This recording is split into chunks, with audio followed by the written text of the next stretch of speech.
Bonjour à tous et bienvenue sur Crypto Signal. Alors on a eu notre petit short squeeze avec un Bitcoin qui vient retutoyer les 30 000 $ à nouveau. Ce qu'on va regarder maintenant, c'est où en est la liquidité là-dessus, comment est le sentiment et est-ce que ce mouvement peut continuer ou alors est-ce que c'est juste la correction du mouvement précédent. Donc on passe en partage d'écran. J'en profite pour dire à ceux qui le souhaitent de ne pas hésiter à s'abonner, activer la cloche de notification, éventuellement venir nous rejoindre sur le Discord dont le lien est en description de la vidéo. Mettre un like, c'est important parce que ça pousse tout simplement la chaîne vers le haut, plus de gens à regarder, etc. Donc ça accompagne un petit peu eh bien la chaîne, encore une fois, vers plus de contenu. On avait cette tendance 4 heures là, vous le voyez, qui nous résistait. Ça, c'était sur la vidéo d'hier. On avait dit que on s'attendait potentiellement à un short squeeze. Ça, c'était à la vision de la liquidité. On avait vu ce short squeeze comme éventuellement ayant pour target le 0,618, c'est-à-dire 23 382. On est allé bien au-delà, on est allé autour des 30 000 $ quasiment.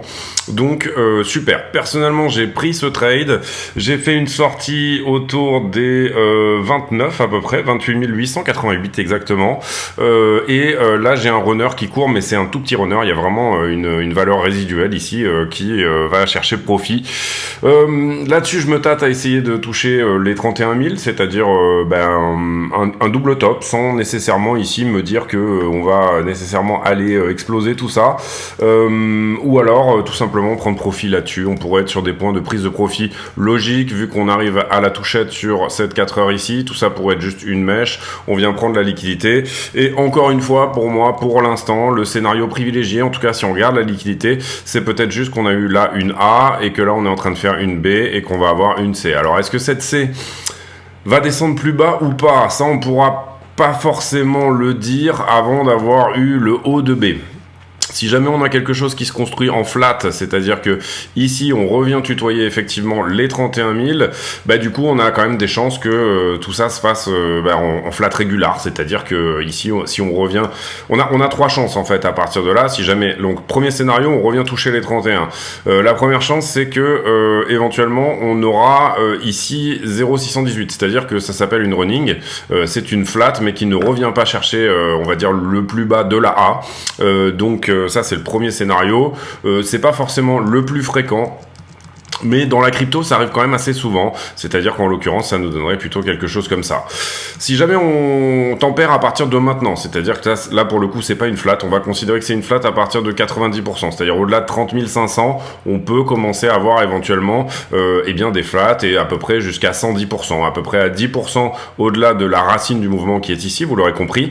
Et bien à ce moment-là, on peut éventuellement se dire que sur le moyen terme, on aura une correction derrière et que ça peut nous donner une running. Si jamais on n'a pas cette running et qu'on atteint quand même les 31 000, à ce moment-là, on peut jouer éventuellement une régular, c'est-à-dire tout simplement une forme de latéralisation entre deux points, en 3 vagues. Si jamais on ne fait pas ça, on peut aussi jouer le scénario de l'expanding qui vient chercher en dessous de sa racine, en général 1.618. Donc là, ça ferait quand même une correction assez forçue.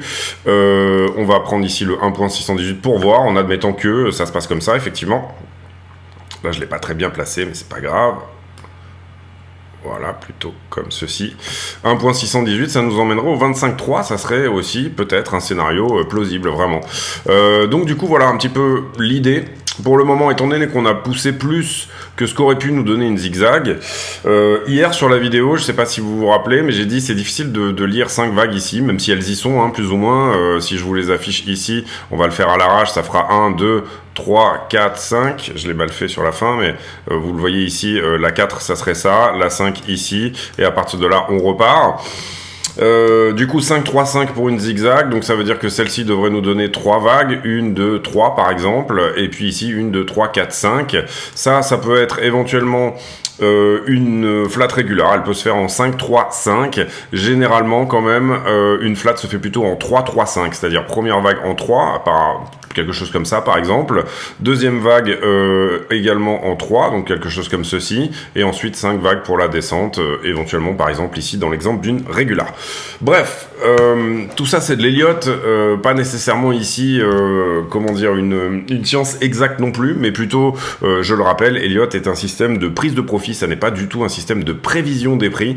Cela dit, on avait dit, on a de la liquidité effectivement jusqu'à 31, et le principal de la liquidité se trouve ici dans cette zone. Vous voyez que ça a short squeezé, hein, effectivement, c'est-à-dire que le prix ne s'est pas arrêté, on est allé de liquidation en liquidation ici, et à chaque fois que des longueurs, on va dire, résiduelles sont venues se poser sur ce mouvement, et bien à ce moment-là, ça a fait liquider les shorters qui étaient, ça les a forcés tout simplement à revendre leur position, ou plutôt racheter puisqu'ils étaient en short.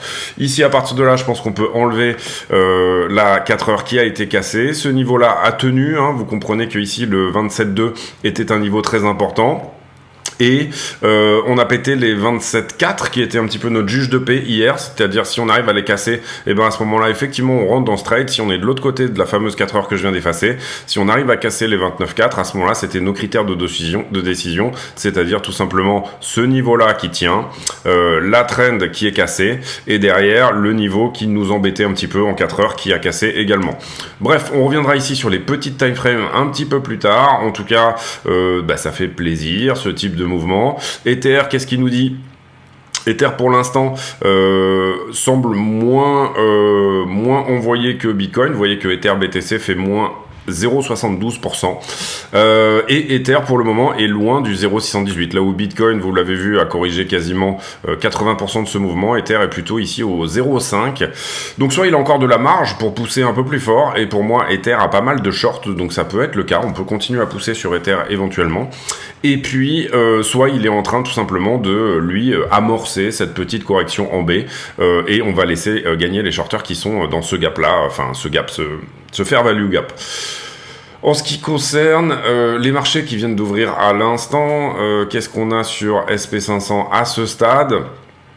Pas grand chose. On avait des futurs qui étaient plutôt à la montée juste avant l'ouverture. Vous voyez qu'on a ouvert là il y a 6 minutes, il est 15h36. J'ai l'impression qu'en début de session, on corrige pas mal. Alors, on a ouvert ici en gap haussier. En fait, on était autour des 4085. On a ouvert autour des 4000. On a fermé hier autour des 4071. Ouverture en gap haussier autour des 4080. Donc, non, en fait, ça va. C'est plutôt. Ça, on continue cette tendance, on va dire, en 5 minutes qui est plutôt à la descente. Mais cette ouverture en gap haussier nous dit que peut-être éventuellement, on est en bas de quelque chose. Si jamais on regarde ici. Encore une fois, ça nous permet d'une certaine manière de voir à quoi est corrélé Bitcoin. On voit que Bitcoin est beaucoup plus corrélé à l'or, hein, sur cette poussée-là, que au S&P. Le S&P est très légèrement haussier, mais vous voyez que l'or, il fait un breakout ici. Et le Bitcoin fait son breakout également. Le dollar qui ici est en inversé, donc le dollar est à la baisse. Le dollar est autour des 101 points désormais. Voilà pour ce qui concerne l'analyse, on va dire, graphique. On va peut-être juste aller voir... Merde, c'est pas ça que je voulais faire. Hop, on voulait faire plutôt quelque chose comme ça. On va aller voir la stablecoin dominance, parce que dans ce type de mouvement, moi j'aime bien jeter un œil. On va se mettre sur le 4 heures. Et encore une fois, on reviendra sur les petites time frames en fin de vidéo. Alors sur le 4 heures, ce qui est encourageant, c'est qu'effectivement, on se fait repousser par ce niveau, qui était les 11% ici. C'est un niveau, vous voyez, où on avait éventuellement prévu un rejet entre guillemets, donc ça c'est plutôt une bonne chose. Maintenant il faut perdre ce niveau là, hein, qui désormais là ici les 10%, tout simplement l'indice du cash en crypto, stablecoin dominance, on veut qu'elle soit baissière pour que les cryptos soient haussières. On avait une trend de distribution qui a été cassée ici, pas forcément beaucoup plus de choses à dire, sauf à dire que attention éventuellement à une épaule tête épaule inversée ou un double bottom. Ici par exemple on reviendrait ici aux 10% de dominance, ça nous emmènerait à peu près à 31 000 $ sur Bitcoin, et puis derrière on trouverait support à peu près sur la zone des 10% ici. Nous on a une target sur ce mouvement d'aller jusqu'au 8% de dominance sur les stablecoins. Vous le voyez, la target elle est ici, ça correspondrait globalement à peu près à 38 000 $ sur Bitcoin. On va voir si ça se met en place, mais pour l'instant c'est le scénario qu'on défend sur la chaîne. Plus 5% dans la journée, c'est très bien. Je suppose que le portefeuille de tout le monde a fait un joli petit bond. On va aller voir maintenant la news. Alors moi principalement, on a eu des... Voilà, on va plutôt expliquer le chartisme, essayer d'expliquer le chartisme avec la news, même si c'est pas quelque chose que je défends forcément. Hier, en tout cas, on a Microsoft qui a publié au-dessus de ses chiffres, vous le voyez, là, ici, on est au niveau du revenu et au niveau de l'EPS au-delà. Donc, ce qui avait été prévu, eux, ils avaient dit, on pense qu'on peut faire 51 milliards, en fait, ils ont fait 53 milliards.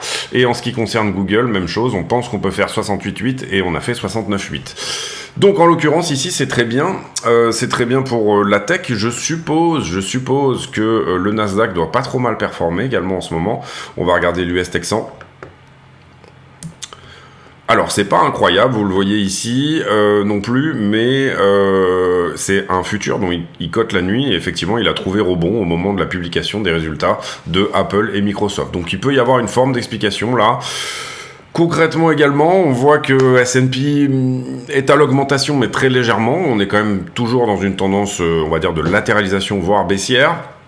Mais par contre, j'ai un gold qui effectivement ici explose. Donc on a peut-être ici des infos sur le secteur bancaire, par exemple, qui serait pas très bonne, ou ce genre de choses. En tout cas, l'idée de passer sur éventuellement des choses qui vous appartiennent plus que d'avoir du cash à la banque. Peut-être que c'est pour ça qu'on a un dollar qui est baissier, etc.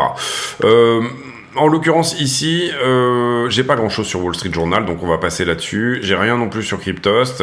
Ici on nous dit que Voyager Digital, qui devait être racheté par Binance US, apparemment Binance a été contraint d'abandonner son achat. Donc ça c'est extrêmement dommage parce que les créanciers auraient été tout simplement payés là dans cette histoire.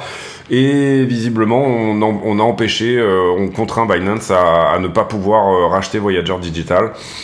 Quand vous êtes le plus gros, la seule manière de grossir, c'est de racheter les autres. Et malheureusement, ici, je pense que c'est sur des idées de situation de monopole, ce genre de choses, sur lesquelles peut-être Binance a été refusé. Je vais mettre en pause et je vais vous donner la cause exacte. Alors en l'occurrence, ce qui nous est dit, c'est que c'est en raison du contexte réglementaire américain que Binance US se rétracte de cette volonté d'achat. Et d'ailleurs, en parlant de ça, Coinbase a lancé un mouvement il n'y a pas très longtemps, justement là-dessus, qui en fait nous dit, alors je vais essayer de retrouver oui, voilà. Stand with Crypto, où donc du coup c'est une sorte de hashtag, on va dire, voilà, ce genre de choses, et du coup c'est pour prévenir la régulation américaine que la communauté crypto est présente, etc. Donc Coinbase a lancé ce truc-là dernièrement. Je rappelle que Coinbase a acheté la SEC, a attaqué la SEC hier pour avoir une régulation crypto plus importante. FTX collapse, les Bahamas qui vont proposer une crypto-régulation plus stricte. Ici, World Economic Forum. Alors, il y a eu quelque chose sur le World Economic Forum, effectivement. On a eu l'information qui nous avait étonné que le World Economic Forum admettait que le mining de Bitcoin est plutôt bon pour l'environnement. Et c'est le World Economic Forum qui dit ça. En l'occurrence ici, pourquoi ça ? Tout simplement parce que quand vous avez par exemple quand vous avez une surproduction d'électricité, les mineurs ont tendance à se mettre à côté de ça, puisque on va dire que Bitcoin est en fait une des seules monnaies qui est une monnaie liée à l'énergie, d'une certaine manière. En tout cas, son principal coût de production, c'est l'énergie, et c'est ça qui en fait éventuellement une monnaie d'échange internationale extrêmement intéressante, puisque l'énergie baisse, du coup, on va dire le coût de production de Bitcoin baisse, et l'énergie augmente, le coût de production de la monnaie augmente avec lui. Il y a beaucoup de théories économiques ici qui ont proposé cette idée, tout simplement, d'avoir une monnaie mondiale qui soit indexée sur soit le pétrole, soit une énergie quelconque. Ici, en l'occurrence, pour nous, c'est l'électricité, même si les deux sont plus ou moins liés. Et vous avez une centrale nucléaire, par exemple. Comment fonctionnent les centrales nucléaires? Elles vont dire, le 14 février de l'année dernière, on avait eu un besoin de production de temps. Et cette année, on va produire exactement la même chose. Et vous avez toujours plus ou moins des surplus. Une une centrale nucléaire peut pas être pile poil à la production, donc vous avez beaucoup d'énergie qui se perd comme ça en fait. Et cette énergie, elle peut être revendue à très bas prix. C'est pareil, un barrage hydraulique qui va tourner, et de toute façon, il va d'ailleurs très régulièrement, les barrages hydrauliques sont vraiment l'exemple parfait, au sens où on va les construire, et puis en fait, on va réfléchir à la demande d'électricité dans 40 ans. Donc au départ, ils vont quand même tourner, mais ils vont être plus ou moins utilisés à très moyen régime, puisque la région s'est développée que partiellement. Et donc du coup, on va avoir ici cette idée que en fait, Bitcoin va venir manger les surplus d'électricité, ce qui va permettre aux usagers, puisque cette électricité est quand même rachetée, les usagers vont payer leur électricité moins cher, et c'est une forme de cercle vertueux qui aussi également nous emmène de plus en plus vers le renouvelable, toutes ces choses-là, et qui donc du coup peut être extrêmement intéressant. Le CEO de Circle qui blâme la régulation US également pour avoir fait baisser la market cap de l'USDC. Évidemment, on le voit aussi également par rapport à Silicon Valley Bank, etc. Je ne sais pas si vous vous rappelez de ce FUD autour de l'USDC, ce magnifique arbitrage qu'il était intéressant de faire à ce moment-là. Et en l'occurrence ici, on voit que effectivement Circle est pas très content. Pourtant, Circle est censé plutôt être copain avec, on va dire, la réglementation américaine, au sens où dedans il y a BlackRock. On va voir si tout ça est un peu n'importe quoi, hein, puisque bon voilà, parfois en fait, vous allez avoir ici un gros acteur qui est très investi sur quelque chose et une volonté de régulation qui, elle, nous dit ne rentrez surtout pas là-dessus, etc. Et une presse qui nous dit ne rentrez surtout pas sur Bitcoin ou quoi que ce soit, et il est possible que, en fait, ça soit l'inverse qu'il faille faire. C'est assez régulier en ce qui concerne le stock market.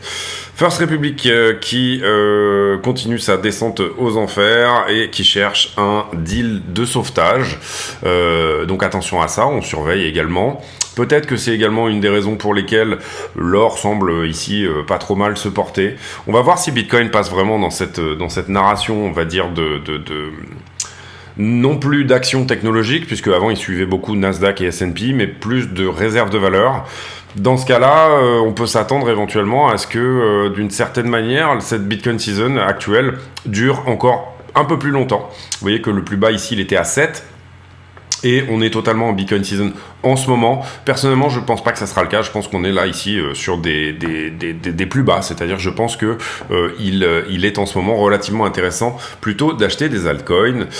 Demain, on aura le PIB américain, donc le quarter one, le premier trimestre. Et sur MarketWatch, il y avait ce deal entre Microsoft et Activision qui finalement a été refusé par, je crois, le régulateur anglais. Donc voilà, pas énormément de news majeures en ce qui concerne la crypto, ou en tout cas j'ai pu passer à côté, mais voilà, on est plutôt sur de la news, on va dire, autour du reste. Je vous envoie la page de pub et à partir de là on passe sur la liquidité. Allez, on y va pour la page de pub. La chaîne est partenaire de 2 exchanges qui sont Bybit et BitGet. Ces 2 exchanges ont fait leurs preuves, ils sont suffisamment liquides à mon sens et ils ont également d'excellentes preuves de réserve. Comment on passe par le lien de la chaîne pour s'affilier sur un de ces exchanges? Tout simplement, on va sur la vidéo, on clique sur la description de la vidéo et là vous aurez 3 liens importants. Le premier étant l'accès au Discord, le serveur qui nous permet de communiquer. Le deuxième étant les liens d'affiliation ici que vous voyez sur Bybit et BitGet. Lorsque vous cliquez sur un de ces liens, vous allez tomber sur une page qui ressemble à ça, et là vous allez cliquer sur s'inscrire. À partir de là, vous aurez de toute façon accès au moins 15% sur vos frais de trading, quoi qu'il arrive. Pas besoin de faire le reste, on va dire. À partir de là, vous serez de toute façon affilié. Mais vous pouvez éventuellement aller plus loin. Vous pouvez aller plus loin en tout simplement, une fois que vous êtes connecté, votre page de connexion, elle ressemble un petit peu à ça. Et là, vous allez passer votre souris sur votre icône de profil, et ça va vous afficher un numéro qui s'appelle le User ID, le UID. Vous copiez cet UID et vous venez sur le Discord, vous présentez ici. Nous, notre Discord, il faut se présenter à l'entrée, c'est-à-dire qu'il y a un filtre, on filtre les gens de manière à éviter les scams et les bots et pour donner des rôles aux gens, c'est-à-dire est-ce que vous êtes plutôt trader, débutant, affilié, etc. Une fois que vous aurez fait ça, vous allez dans le salon demande affiliation et dans le salon demande affiliation, vous allez pouvoir poster votre UID. Et votre UID sera validé ou non comme étant une UID qui est tout simplement affiliée à CryptoSignal. Ensuite, vous aurez accès à un salon privé qui s'appelle Section Affiliée, dans laquelle je poste des graphiques et je poste des analyses, etc. exclusives sur ce salon. Il y a aussi une possibilité de participer à un tirage au sort. Pour participer à ce tirage au sort, il faudra également déposer 100 USDT, en plus de s'inscrire et de faire toutes ces démarches-là, déposer 100 USDT sur un de ces deux exchanges. À partir de là, l'exchange me le dira et ils me diront que vous avez, entre guillemets, le statut de super affilié.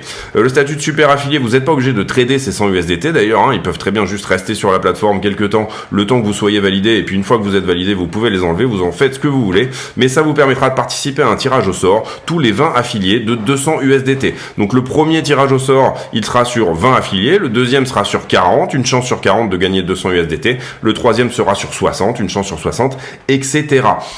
Donc voilà, écoutez, si ça vous intéresse, n'hésitez pas à passer par ces liens, et puis on revient à la vidéo. Merci de votre attention.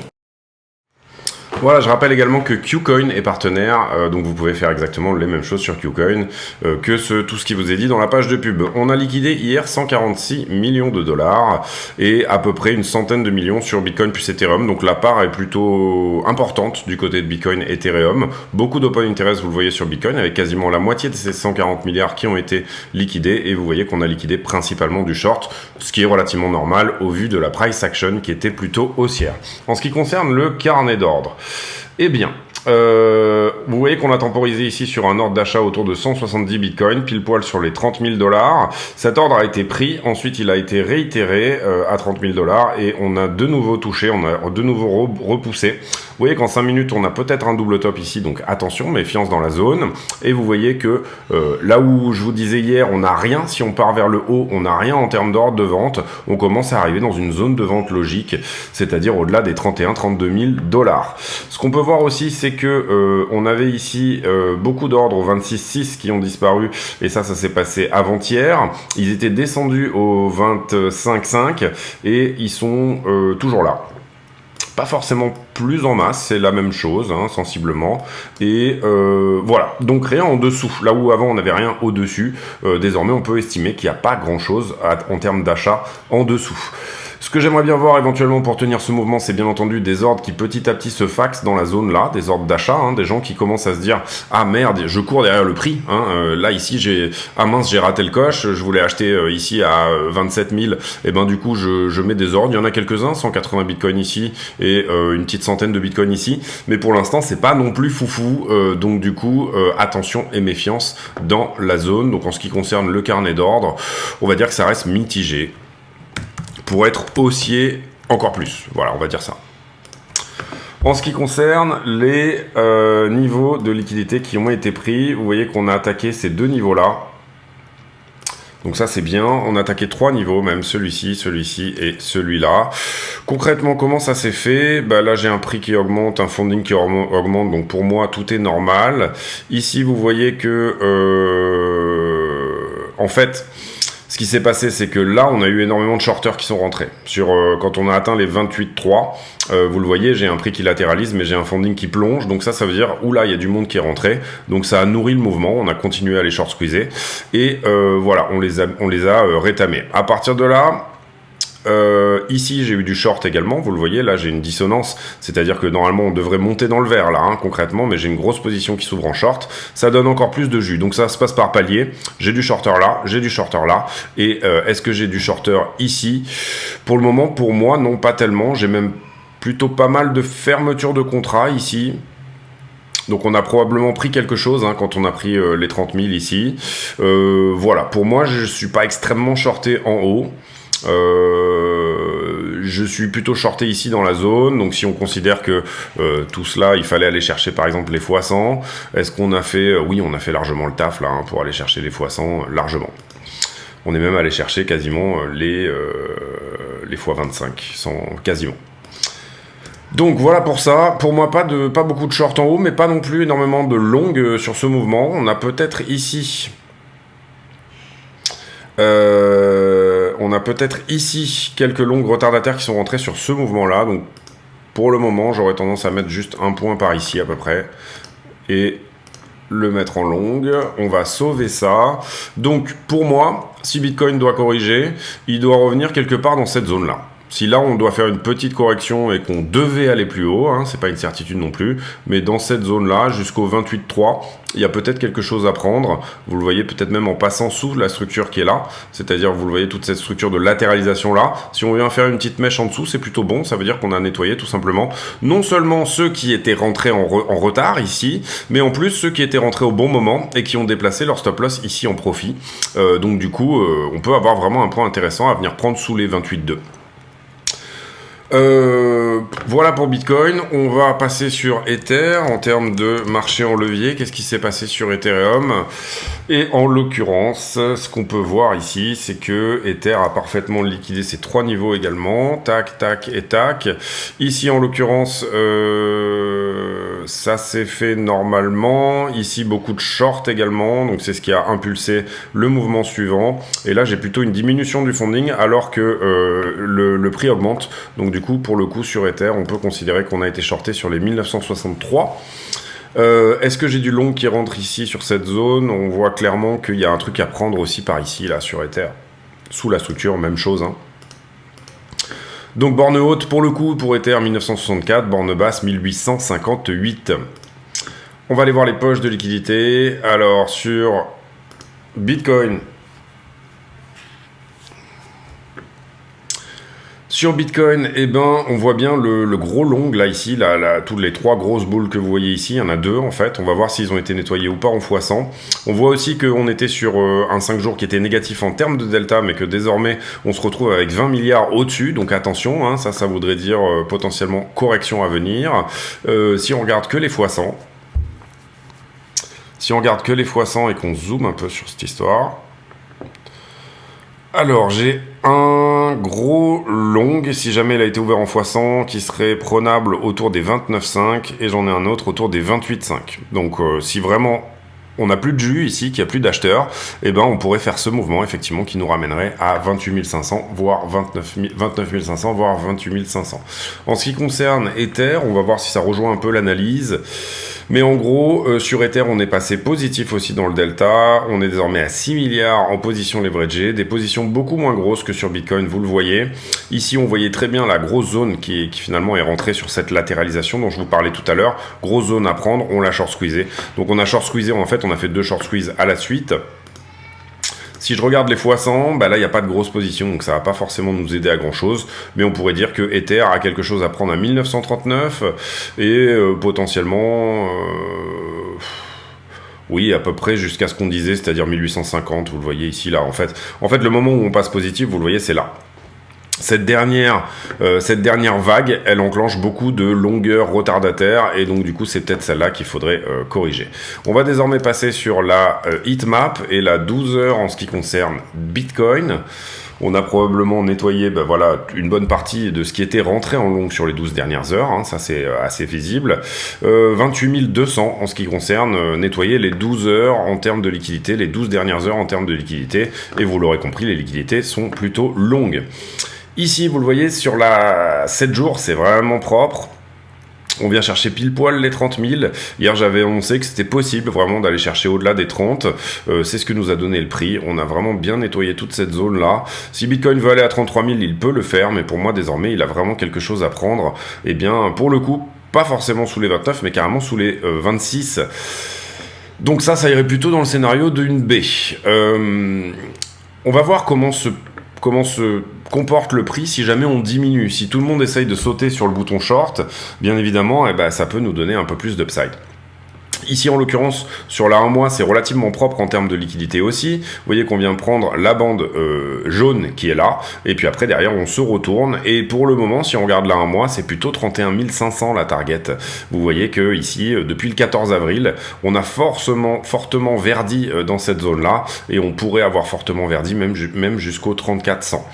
Néanmoins, beaucoup de liquidités en dessous. Personnellement, quand je regarde ici la chart, j'ai l'impression que on a plus de liquidités en dessous que de liquidités au-dessus dorénavant. Mais ce short squeeze était attendu, puisque sur la 7 jours, on avait clairement ici quelque chose qui nous disait qu'il y allait en avoir un.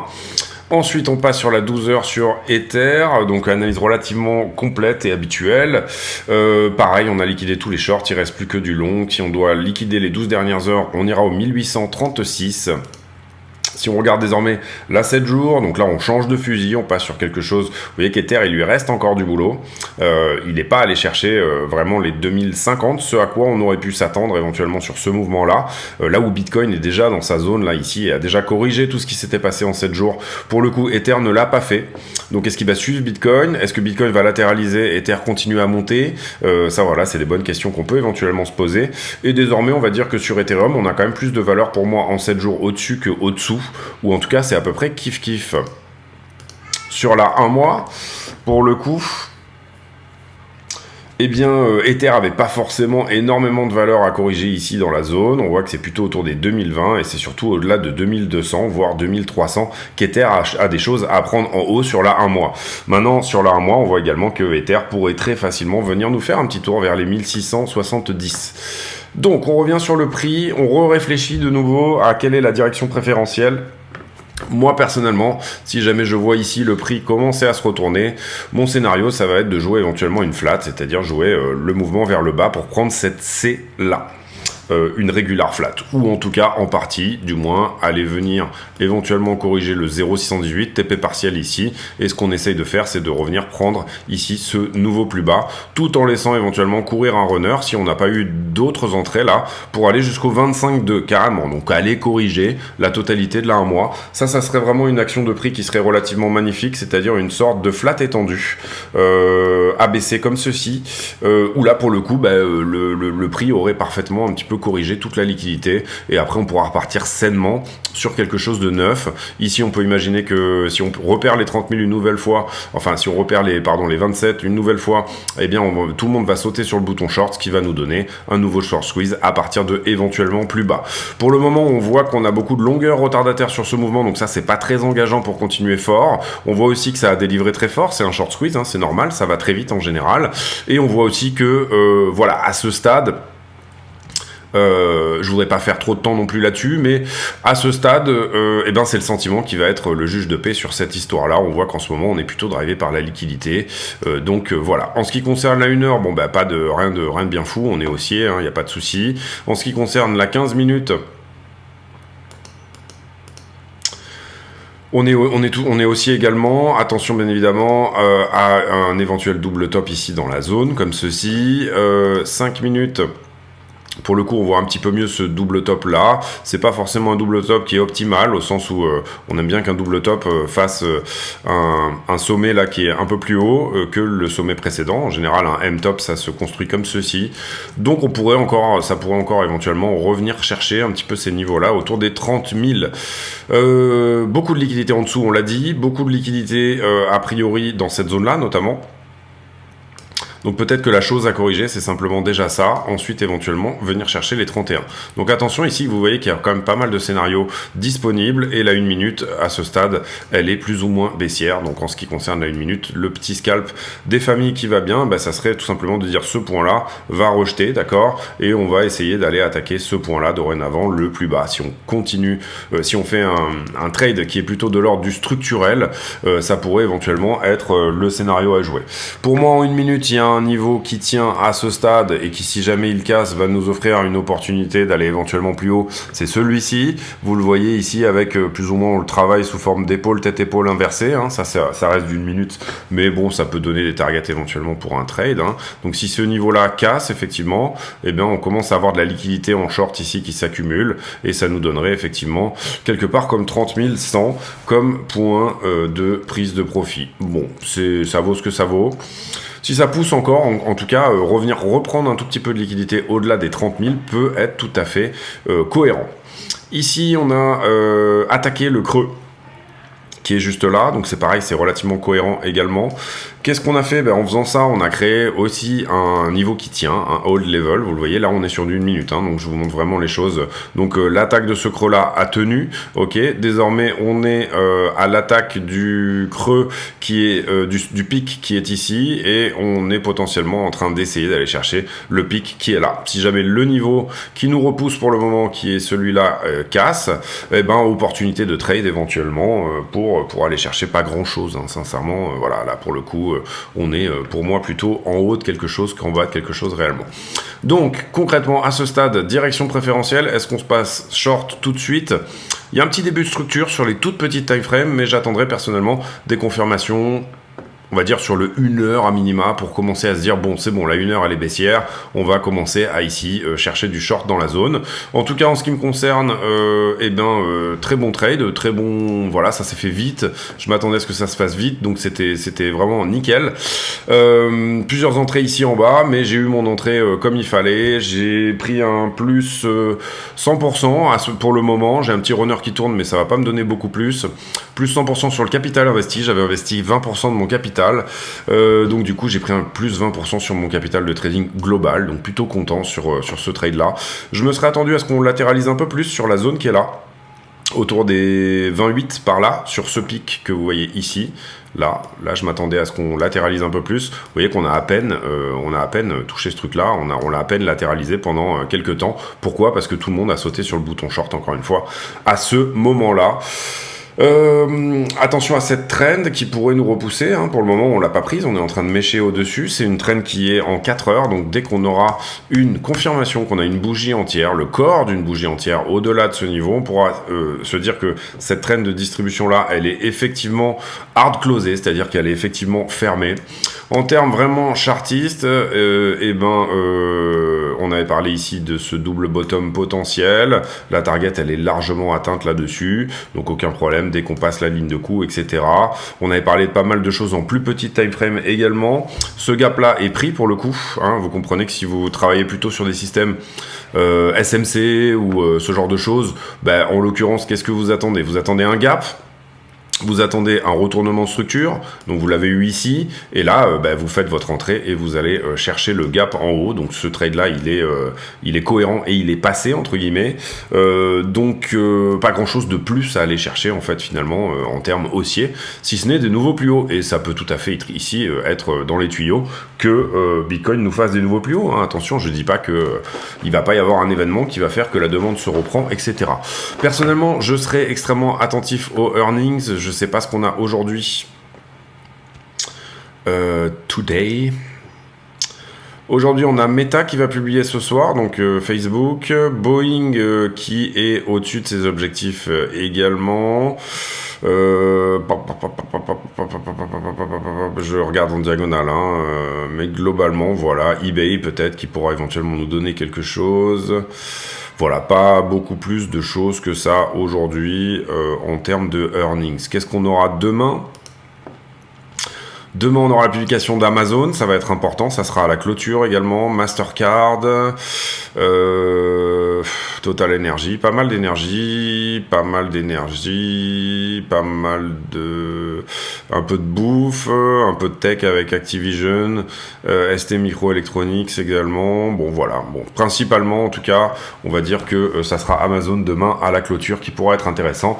Et bien entendu demain le GDP, donc le PIB américain qui nous dira si on est en récession ou pas.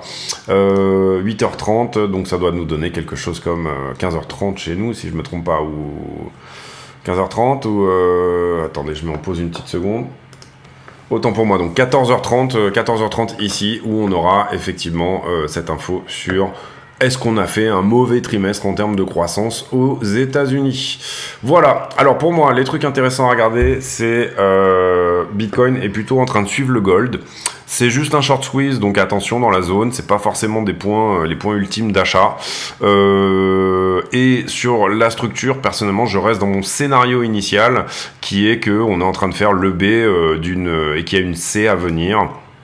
Pas forcément ici aller perdre, pardon, je me suis encore trompé, pas forcément aller perdre nécessairement les plus bas précédents, encore que c'est mon scénario privilégié quand même, hein, ici à ce stade. Est-ce qu'on peut venir faire une flat réellement? Pourquoi pas, mais j'opterais plutôt pour une zigzag, c'est quand même plus commun.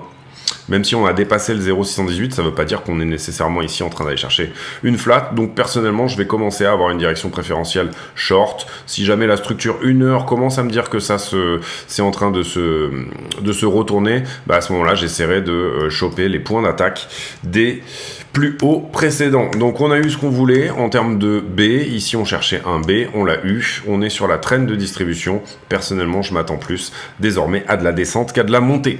Maintenant, je peux tout à fait me tromper et c'est pour ça qu'on pratique un risk management, etc. Les gens peuvent devenir complètement dingues, se dire ah ben ça y est c'est reparti, finalement on a repris les 30 000 $, admettons qu'ils reprisent les 30 000 $, etc. Maintenant je trouve que ici le marché de la crypto est de plus en plus serein, il est de plus en plus avisé, il est de plus en tout cas peut-être que les acteurs qui en ce moment sur le marché lui donnent ceci, que c'est des gens qui sont peut-être un petit peu plus entraînés, un peu plus aguerris. On l'a vu ici que 70% de l'offre était détenue par des gens qui ont des bitcoins depuis plus d'1 an. Donc du coup, peut-être que ceux qui tradent également et que ceux qui investissent en ce moment sont peut-être plus formés que ce qu'on avait sur on va dire la vague 2017 et également sur la vague fin 2020, début 2021. En tout cas, à surveiller. Pour moi, cette vidéo est terminée. J'espère qu'elle vous aura plu. Encore une fois, les gros points de la vidéo et ceux qu'il faut vraiment voir, c'est que tout simplement Bitcoin est plutôt en train de suivre l'or une nouvelle fois, que pour le moment on reste en Bitcoin season, c'est pas mon scénario privilégié qu'on aille y rester beaucoup plus, mais voilà, qu'on a fait le short squeeze qu'on attendait et que pour le moment c'est juste une prise de liquidité, c'est pas nécessairement une vague d'achat ou en tout cas un signal énorme. On aura un signal énorme tout simplement quand on viendra effectivement péter cette traîne de distribution et quand on viendra plutôt pour moi réattaquer à nouveau 34 000. Voilà, là on saura que vraiment, malheureusement, c'est un peu loin, je le sais, mais voilà. Pour moi, voilà, on est plutôt ici dans une phase corrective, ou en tout cas sur une phase qui peut nous donner une latéralisation pendant un certain temps, tout simplement entre 27 et 32, pourquoi pas.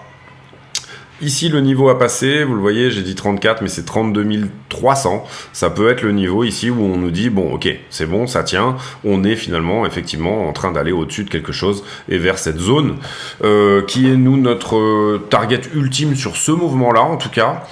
Target ultime, non, pas nécessairement, mais qui est en tout cas ce à quoi on s'attend. C'est-à-dire, tout simplement, vous le voyez ici, en termes chartistes, à peu près 40 000 $. En termes Fibonacci, qu'on va dire entre 38,5 et 49. Et en termes de liquidité, réellement, on a un très gros level short pour moi ici sur cette zone là, donc personnellement je tablerai sur les 38-39 ici, il y a un gros level short.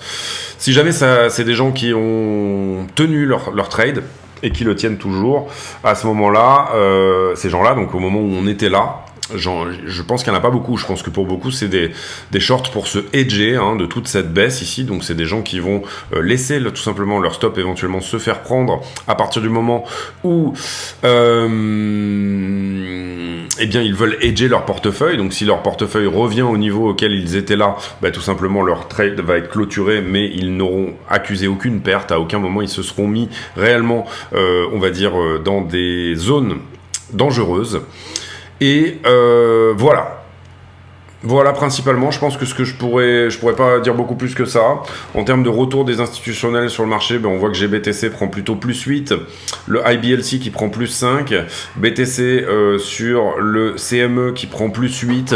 Donc oui, effectivement, il y a sur la journée d'aujourd'hui, il y a potentiellement pas mal d'intérêt des institutionnels. On va le voir ici avec le CME qui fait plus 10% en termes d'intérêt par rapport à hier, donc le Chicago Mercantile Exchange. On va le voir ici également avec sûrement le premium de Grayscale. Non, il n'a pas énormément bougé, il est toujours à moins 36 ici, et puis on peut le voir éventuellement sur les ETF, principalement, c'est ce que vous allez voir ici. Donc IBLC, comme je vous disais, qui est l'ETF BlackRock, sur lequel on a effectivement plus 5, c'est pas incroyable non plus. Bito plus 8, bon voilà, oui, c'est des choses, on a fermé ce gap là d'ailleurs. Hop. On va ici plus ou moins quand même suivre un peu ces choses là. Voilà, écoutez, pour moi, c'est terminé. J'espère que cette vidéo vous a plu.